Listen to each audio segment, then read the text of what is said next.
en présence d'une dizaine de chefs d'État africains et de plusieurs milliers de participants venus de 47 pays sur les 54 que compte le continent, le président de la Fédération de Russie a lancé le deuxième sommet Russie-Afrique ce jeudi 27 juillet 2023, à Saint-Pétersbourg.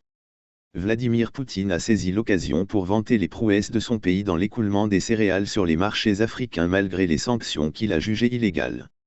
Les chiffres parlent d'eux-mêmes. L'année dernière, le commerce de la Russie avec les pays africains en produits agricoles a augmenté de 10% pour atteindre 6,7 milliards de dollars US, et a déjà enregistré une croissance record en janvier et juin de cette année en augmentant de 60%. La Russie a exporté 11,5 millions de tonnes de céréales vers l'Afrique en 2022, et près de 10 millions de tonnes au cours des 6 premiers mois de 2023, a égrené Vladimir Poutine. Tout cela a eu lieu malgré les sanctions illégales imposées à nos exportations, qui constituent un sérieux obstacle à l'exportation de produits alimentaires russes, compliquant le transport, la logistique, les assurances et les transactions bancaires, a-t-il ajouté. Poursuivant, il a révélé un paradoxe. D'un côté, l'Occident cherche à bloquer nos exportations de céréales et d'engrais, tout en nous accusant de la crise actuelle sur le marché alimentaire mondial. Le président russe assimile cet état de fait à de l'hypocrisie pure et simple, tout en déclarant avoir vu cette approche avec clarté concernant le, soi-disant, accord sur les céréales.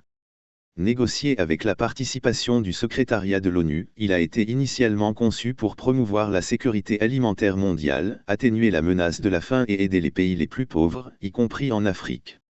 Cependant, près d'un an après la conclusion de ce soi-disant accord, 32,8 millions de tonnes au total ont été exportées d'Ukraine, dont plus de 70% se sont retrouvés dans des pays à revenus élevés et supérieurs à la moyenne, principalement l'Union européenne, a rappelé le président russe.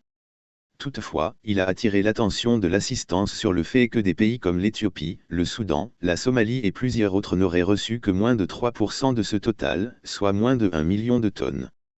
Entre autres choses, la raison pour laquelle la Russie a accepté de participer à ce soi-disant accord était qu'il contenait des engagements à lever les obstacles illégitimes à l'approvisionnement de nos céréales et engrais sur le marché mondial. Ne vous y trompez pas, c'est cela, aider les pays les plus pauvres, a enseigné Vladimir Poutine.